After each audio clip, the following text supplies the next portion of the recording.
I'm Drew Holmes. When I started learning to make music, I thought that the only way to have a career in the industry was as a performer. I could not have been more wrong. In more than 25 years in the music business, I've done many non-performing jobs, from orchestra librarian to music store owner. But my experience is just the tip of the iceberg.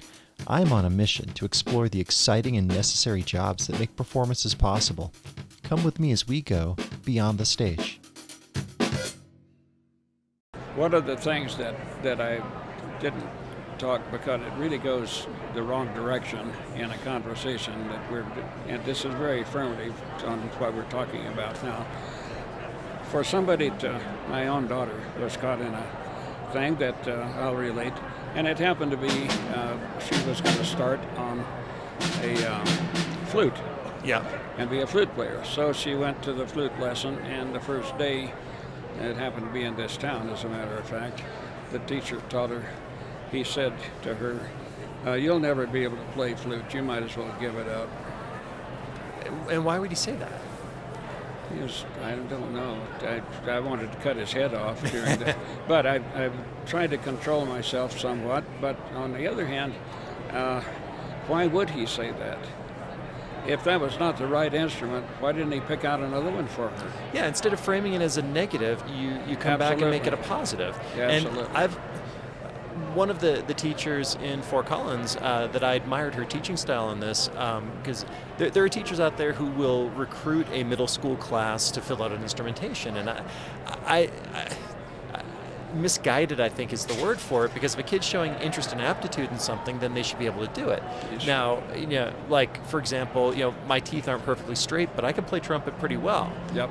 If someone had applied that standard when I first wanted to play trumpet, who knows where I would have ended up. That's right. And so this teacher I'm thinking of, she had a kid who insisted on playing bassoon.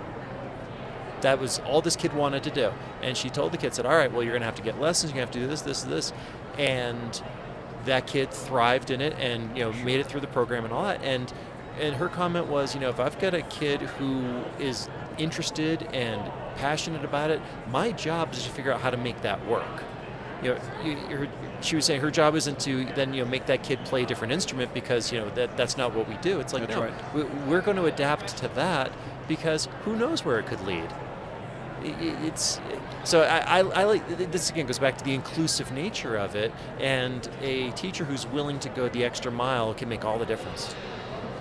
There are some tests that have been run. Excuse me. Sliding out of here, old man. I was in the east part of the country, and we were doing some things with starting people. And the test that was being given was very different than anything that I had ever seen. Conn had those kind of things. They had beginning things that you could do to avenue those people, and the sounds of the whole bit were involved in this very simple test. This particular test, though, was one where you could go in and you could go from one table to the next, and each time that you went there, a new teacher would be there, and you would try to play a beginning instrument, like a clarinet, a flute, drums, all the way around, every instrument that they had. And by the time you got there, you were marking in there whether you could play that right off or whether you couldn't. The greatest thing that I heard little kids say, and these are kids like fourth graders, I think, that were being given the test. And the whole class, we put the whole class through that group, and I watched, and there were like 7 or 8 teachers that actually did this for that particular school. Each one of them were testing. On the other hand, at the end of it, they said, oh, we got all 5, you could play anything. Uh-huh. Some of these kids couldn't make a sound on a flute or this Sure. or that or whatever, and so that was vacant. And at the end of this thing, and they all had this in their hand as they walked out of the room 1 hour later. That's a big step. Yeah. It was fantastic. I wish I'd have really filmed this whole at that time, but. And that's a version of what I've seen. I I like it being used as an inclusionary tool, not an exclusionary tool. Yes. So saying that a kid can't immediately make a sound on a flute doesn't preclude them from being a flute player. Yeah, absolutely. It just means they might have to work a little bit harder to do it. That's right. The only exception I've ever seen to that rule, there was a little girl I was helping one night at an instrument tryout, and she was born without a left hand. So she only had a right hand. So I'm doing the math in my head quickly. Well, let's see if you could do it. What instrument does she need to play if she's going to be in band then? Yeah. Trumpet. Trumpet is it. That's right. I mean, maybe euphonium. So Yes. and so I was working the trumpet station, and I made damn sure she could get a good sound on the trumpet because Yes. I wanted her to have the opportunity to participate in the band. Fantastic. And so, barring a physical limitation, a true physical limitation, to me, it's just it goes to the difference between a talent and a skill. A skill is something that you develop the facility to do, and a talent is the innate ability to do it, which means talent affects how fast you can learn a skill. They are completely different things. Yes. So music making is a skill, and you might have a natural talent to it. I talk about my sister is one of the most gifted musicians naturally I've ever met in my life. Hasn't done anything with it as far as that goes. But the talent is always there, and if you then put in the work and make the commitment to do it, you develop the skill, and you can go on, That's right. on in that direction. So that's where I come at it from when we're helping kids to decide what instrument to play, not getting caught up in, there wasn't immediate success with this, they're not talented at it. Well, doesn't matter. Are they willing to put in the work? Do they have the passion for it? Are they feeling like this is where they're going to find their voice? If the answer is yes, they're going to do it. They're going to have success. From what we'll do is final this by telling you the rest of the Conn thing. Oh, yeah, please. And at that point where I made some changes, primarily because the company changed hands 7 times in 27 years that I was with that company. Each time they changed, I'd been told by many of the books and people, you need to make a change within your own group and go to a different place rather than stick where you're here, because Sure. you're going to learn 75% of what you know in that first maybe 2 or 3 years, and after that the other 25% is going to take too many years for that what you're doing. So I'd make changes. But then I was very lucky. I became director of educator services. At that point, they wanted me to go to all those schools, wanted me to go to the methods classes and do those things and set up other clinicians. And I had a group of clinicians that would go in and do a bang-up job, whether it was on strings from the one who wrote the very first string book, a good example. But these people were, I had learned from them. And we went to Greeley one time. We had 5 teachers teaching a class of people, and we put them on different instruments to what they played. I mean, teachers. Yeah. We put them on a cello or a bass or something else if they played violin. And at the end of the week, they did a concert that quick. So what they were doing was trading back and forth. I don't think that that's a major thing, but I do think that that's part of it. But after that, I found a lot of irregular things happening from company to company, as far as the Selmer company compared to the Conn company and so on. And many of those people were very fine folks that were doing those jobs. But on the other hand, I think after that, I stopped going to the schools. It's very tiring, and it was hard labor. Oh, That's yeah, what it it ended up absolutely being. is. But I met a lot of folks. At that time, I met all of the band directors from all over the country, and that was very important for the company, too. Then I went from that to sales manager, field sales manager. My responsibility at that time was to be their boss, 18 district managers. And suddenly, the amount of money I supported the company with as a district manager multiplied by 18 came to a lot of money, and that was suddenly not exactly an exciting place to be, but I learned quite a bit in the first 4 or 5 years I was involved in that. Oh, sure. And I did some traveling, but most of this was one-on-one. We don't do anything in groups. I found out during that time that to have 15 people around a table is nonsense if it's longer than 15 to 25%. I mean, minutes. Yeah. If it's longer than that, we've wasted a lot of time because one person will get up from that table this is singular. Reasoning power is singular with 1, 2, 3 of us sitting here, and each of us are thinking our own thoughts. However, when it gels, and this is what we don't have in the United States today, is enough gelling, I feel. But you have to understand that you can be the leader of yourself. Well, and for comparison's sake, bringing it back to music performance, Yes. I love quintet playing. And I think that is some of the most rewarding and challenging kind of playing to do, because it's a big enough ensemble that it's interesting, but it's small enough that it's hard. Yeah. There's nowhere to hide. So you're the only one on your part. You have to cover it perfectly. You have to listen across. You have to play with taste, Very with good, musicianship. yes. You have to stay in tune. It's some of the most challenging because you get bigger than a quintet, you've got somewhere to hide. You're right. And any smaller than that, it's not quite the same amount of It is teamwork. the hardest music to play in the world. I love it. It's really my favorite, but for those reasons. That's when I first met Harvey Phillips. He was playing in the New York quintet, brass quintet. And during that time, I couldn't believe that any tuba player could play that high and low and all over the place. And that much.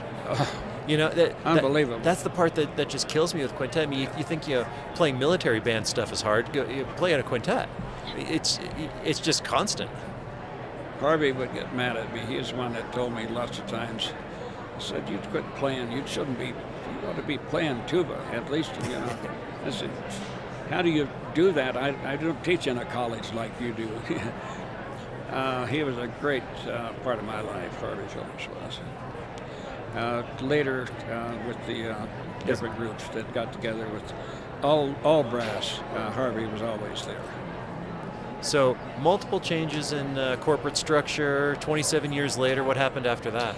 Those years came and went, and after being the sales manager, and I enjoyed that a lot, but then I went actually moving, and things started to really get fractured within the company, and I didn't see much of an end to it.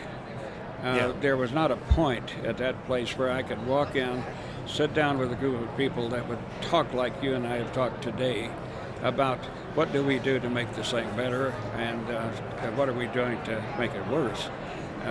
Those things were not being done at that time. Shortly after that, I thought it was going to bankrupt totally. It just sold out, and I actually made an offer with a group of dealers to buy the Conn company. Yeah. But I got beat by Dan Henkin. Danny offered me the whole company, but he wouldn't let me go back to the back.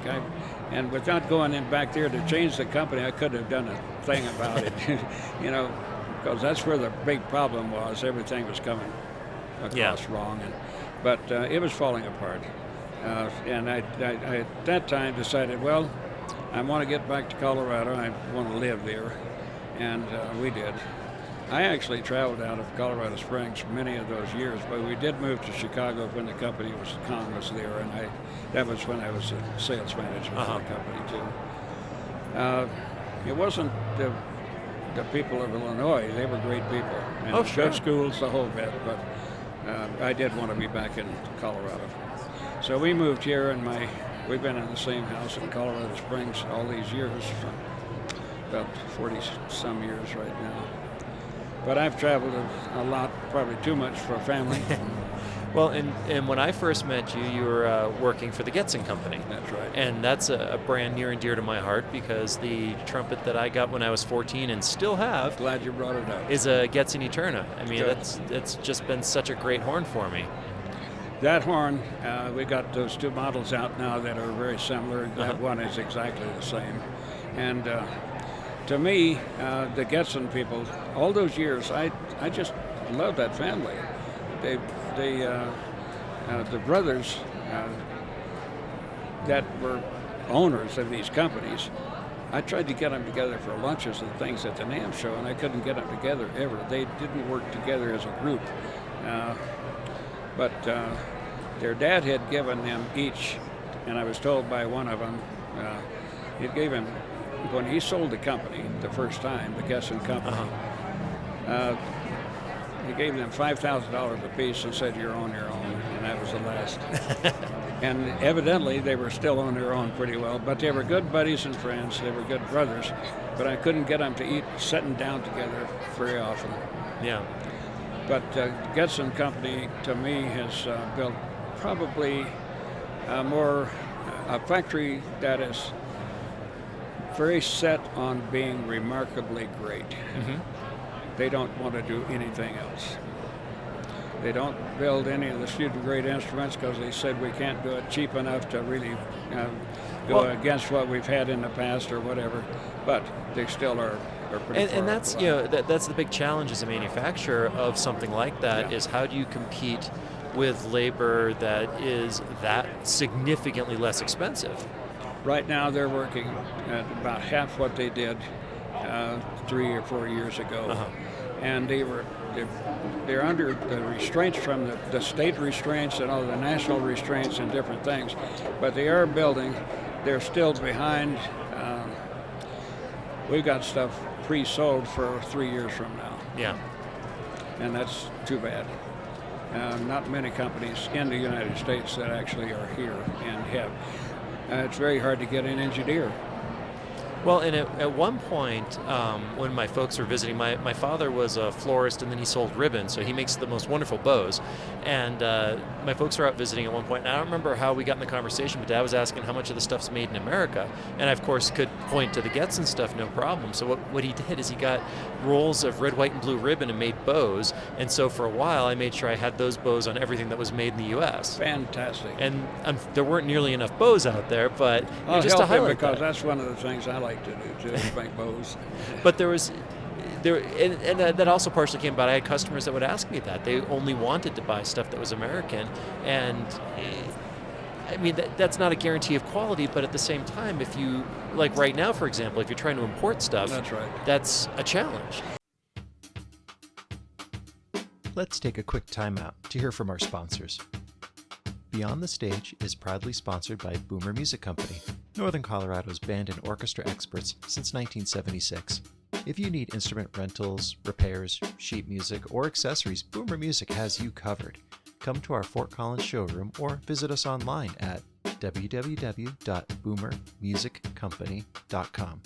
ThePodcastingStore.com is your one-stop shop for all things podcasting and remote learning, and a proud sponsor of Beyond the Stage. Whether you're a novice remote teacher or a veteran podcaster, we have the gear and the knowledge to take your content to the next level to better engage your audience. Check us out at www.thepodcastingstore.com and see what solutions we have for you. Now, let's continue our journey beyond the stage. See, before, when the Conn company, or actually Leblanc would be a better example, I worked for them for about 12 years. And Vito was a very hard guy, they said, to work for, not for me. He was the best. I couldn't believe. Well, what were the rumors you had heard? Why did people think he was hard to work for? He yelled a bit, but he also wanted it to be exact. And he did. He built that Vito clarinet that probably as a student-grade instrument, I never saw anything better than that Vito clarinet. Well, and they're still around. Oh, yes. I mean, what's the model? The 7212? Yeah. And they're indestructible. They are, and they're in a straight line that comes down that top section on a clarinet. They come directly down on the holes. They don't go sideways like all the rest of them and see that pad where sideways. That's why he made it in a full line on the top section of the clarinet. Well, and I watch way too much reality TV, but what you described with Vito reminds me of Gordon Ramsay, the chef. That people. Perfection. Well, that's just it. Is that I think they misunderstand him. They think that he's just a raging jerk. It's like no, that's not it at all. Because I've seen some of his shows where he works with kids, and it's tailored beautifully to where they're at and what they need to encourage them. his standards go up as the expectations go up. And so if someone's a professional chef and wants to run one of his restaurants, the standards are going to be his own, and nothing less. And anything less than that is frustrating. So I get where he's coming from completely, that the standards there for a reason. He was the person that repaired all the instruments for that band in the Second World War. He was with the, John Philip Sousa was the first war, but the other war, that was, what was the name of the band? Anyway, Vito was the repair person for that band, and he played fourth trumpet in that band. He said, and I'm not a musician, I'm just a perfectionist. Well, and I go all over the map. They say baseball's an exercise in failure. I mean, a successful baseball player succeeds a third of the time. Try doing that as a musician. No. If you get 1 out of every 3 notes right, I mean, you're going to be unemployed. I would love to play tuba again, but I got no chops, and I won't do as well as I used to, so I'm not going to. Yeah. That's the way it goes. So what are you up to these days? Getting rid of a lot of stock. Yes, the mythical warehouse. We've all heard stories about it. The other thing that I haven't told you is about the string business, if you want to take another couple of minutes. Of course. As long as we got. The string thing for me was, I started selling Roth violins in retail with Bernie May, and never got off of that kick. Everything that happened back then was for the best also. The old man, when they hired me, and the first thing I did was go up to Montana, and I was selling Roth also, and I knew the fiddles pretty well. Then Heinrich called my boss and said, "You're going to have to fire Harold. He's not going to work out." And said, "What's wrong?" He called me the same day. He said, "What's wrong?" And I said, "Well, I canceled one of the dealers that he thought was doing pretty well, but the guy up there in the top of Montana only got 1 bid a year, and it was the one in the guy down in the other city about 100 miles away had a whole stock all the time, and he never got the bids because the other guy cut him down. So I canceled the other guy." Yep. And take care of the people who take care of you. So suddenly I was a little more beloved than before. Well, and that's a thing that I think people outside of retail don't understand with something like that, is not only were you protecting that dealer who knowing you, of course, became a friend, but also you're keeping the other dealer from devaluing the brand. That's right. Because you know its worth. Why cut it down? And someone who's stocking and representing it consistently throughout the year also knows the value in the brand and is going to represent that in the way that you want them to. I've also done another thing that I'm very proud of, and that's we've given a lot of instruments away over the years. Yes, you have. And those are for little kids that can't afford lunch or breakfast many times. And I'm so proud that we got to some of those people. I don't know how many people stuck it out. As an example, Las Vegas, New Mexico was one of the towns. We put 340 kids together in a band. The little kids were marching down the street 3 months later. And Romero, one of the Romero family kids that had retired, we brought him back in, and he actually was a wonderful teacher. And we picked out the kids that didn't have money, and we gave them an instrument and said, we're not giving to the school, we're giving it to you. Yeah. Today, everything fell apart, of course, with the last 2 or 3 years. But we started 340 little kids on musical instruments. The Romero family themselves, there were 3 brothers to start, and then their children. They had 9 educators in the state of New Mexico, all at one time, superintendents of schools, principals, whatever, but they all had gone through that college there in Las Vegas, and they put 1,500 kids through college on musical scholarships that are doctors, lawyers, everything in life. What a commitment for a family, but they all believed in it, and they were, they're all pretty, of course, the older guys are gone. Yeah. But their kids are just the same. But it was really good while it was happening. I went to Las Vegas a while back, and no band. That's a shame. Just like that. And of course, they haven't opened the schools. Right. Well, They're taking the money to tear down big brick buildings that they have left. I don't understand why they would tear them down, even, or spend the money to do that. But we're kind of on a sad track right now. well, I'm hopeful that it's turning around. That the value in the activity and the value in the community that it helps to build is very evident. Drew, I'm going to tell you something, and I'll do it on this right now. What you've done is what needs to be done all over the United States. You've really gotten into that store, and you've made a beautiful store, number one.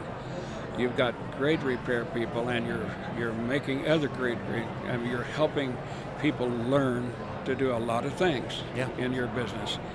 That's wonderful what you're doing. If that was happening in a few more places in each state, we wouldn't have to worry about the arts anymore. But the arts, it's not just music. Right now, between the big fights with the unions and between superintendents of schools and all the different things they're going through, none of us have a control factor at all in any of these schools right at the moment. It's not closure time, it's opening time. Mm-hmm. But we've got some drawbacks, and we got national drawbacks right now. I really like your store, but I like it better because what you're doing is exactly what we have to do in order to have music. Where are they going to? Right now, we had a big fire up there. 1,000 houses just a few went weeks down. ago. Yeah. I just got a name from the leader of this group here, and he said he wants to talk to you because you've got instruments, and they don't have any now because a lot of them got burned in the fire. Yes, they did. I meant to mention that to you before, and that's something that they could use some help with right now. And if they have funds, good. If they don't, one way or the other, we got to help the kids too. Well, there's a solution to be had. We just need to identify the problem and approach it, That's right. methodically and figure out what's the goal. Getting instruments in the hands of kids. If there's any way, if you run out of anything where you need what I have, you're sure welcome to them too. But I always say that our overarching mission, and I mean we're not a nonprofit organization, but you can still have a mission. You have is to help people learn to love music by making music. Absolutely. And whatever accomplishes that goal is what we need to be doing.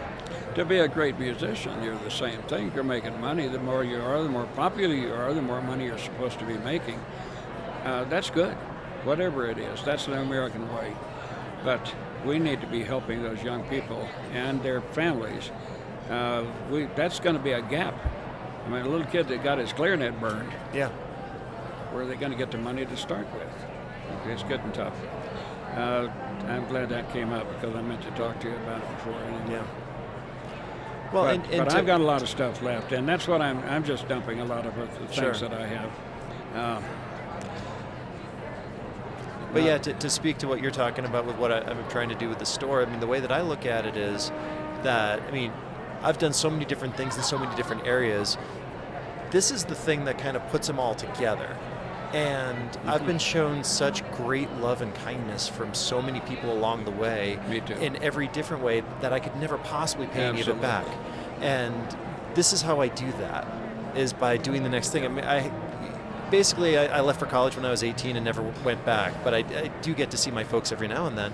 And years ago, I talked with my dad about that and said that, kind of one of the regrets in all the things that I've got to go and do is that I don't get to see him and to spend time with him.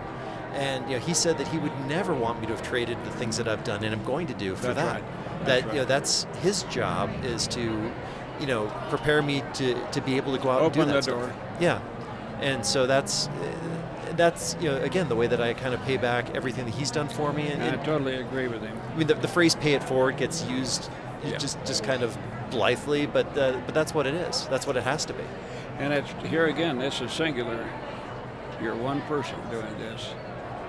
You have this in your mind, and you're doing it, and you said it, and you got the right people. And if you don't, you change it, you make it happen. That's called stepping right up to where we need to go. Well, here's the secret, though. If you do it right, the right people find you. Oh, yes. And you become magnetic to them. That's true. And just by having a vision and a goal and a plan, then the rest of it just, I hate to say takes care of itself, but That's right. it's a hell of a lot easier. Yeah. Well, anything else that you wanted to share, Harold? I don't mean to monopolize your whole afternoon, but I've been wanting to sit down and talk to you. I'm glad you're the only reason I came back out. Oh. Right here. I mean it.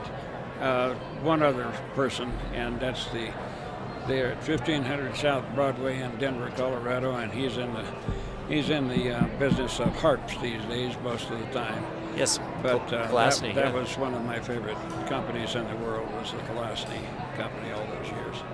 They had in their minds exactly what we've been talking about, from their grandfather to the father, and now to this one.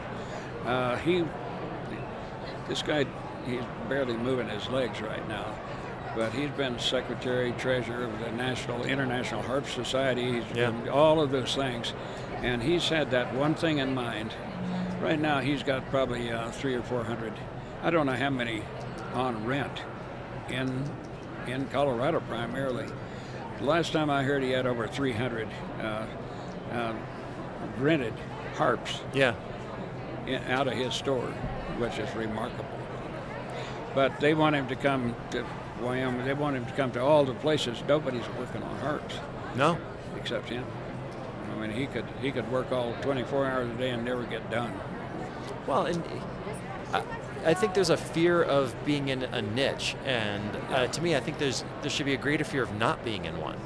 Because how else do you differentiate yourself, and how do you really do something exceptional? But yeah, you're absolutely right. I mean, if I need harp, I mean, Dave's the guy. He is the list. So that, well, much like if I need something, I don't want to say oddball, but something a little out of the ordinary or unique, I mean, I call you. Yeah. Because if you don't have it, you certainly know what it is or where to get it. We'll go look for it. Yeah. And, writing down the stuff and referring to it was taught to me by Mr. Bernie May. He actually wanted us to do our own stuff. Yeah. But we need to follow up. Once, it may be a while before you get that follow-up. You're very good at it. And it just must have been trained to you when you were a lot younger than you are now. Yeah. Well, again, learned a lot of this kind of stuff from my dad, even when I didn't realize I was learning it from him. That's right. Did you argue sometimes? Not as much as you'd think, but I think I've told you my dad was a road salesman, and he sold ribbon, and his territory ran from about Hartford to about Canada. Wow. And he just the thought processes that he put into it, and the way he approached it. I mean, I learned without knowing I was learning. I'm trying not to be involved in the mechanics of the United States. I understand that since we think singly, it takes each of us to vote or do this or do that or whatever to make changes. There's so many powers, though, that are looking for control of lives and people that we have in our country today. We still have a semblance of being able to make our own decisions, following the schematic that was set up for us. Mm-hmm. Those things are the things I worry about for my children, because I think things are changing a bit too fast right now. Yeah, and things have changed. I mean, just even look at what we're doing right here, right now. Oh, yes. I mean, this sort of recording, broadcast, all this shouldn't have happened for at least another decade. Yes. But this is the good that's come out of the bad that we've gone through. In that first group of NAMM people, we'll have to get Don to come and see you. And he called me, and the president of NAMM called my house the other day too. And it just thrilled me that people would remember, not me necessarily, but the positioning and what took place back then. Yeah. They're looking for history so that they can resell music education right now. They want that bad right now. Dan, the guy that runs that thing, he interviewed, as we're doing here, he interviewed me about 35 years ago, and I'm on that group end. And when you get a chance, look it up and you'll hear me on the other side. Well, but it was great to hear from him. Thank you. That seems like probably the right place to It is just to perfect. stop there, Harold. So, Yeah. Harold Stone, thank you so much for joining us here at the Colorado Music Educators Association conference, and just been a delight to talk with you. So, thank you so much for taking the time. Thank you, sir. Thank you for listening to Beyond the Stage. If you have ideas for future episodes or work in a non-performing role in the music industry and would like to tell your story, please contact me at drew@boomermusiccompany.com. I'm Drew Holmes. Thank you for listening as we explore careers in music beyond the stage.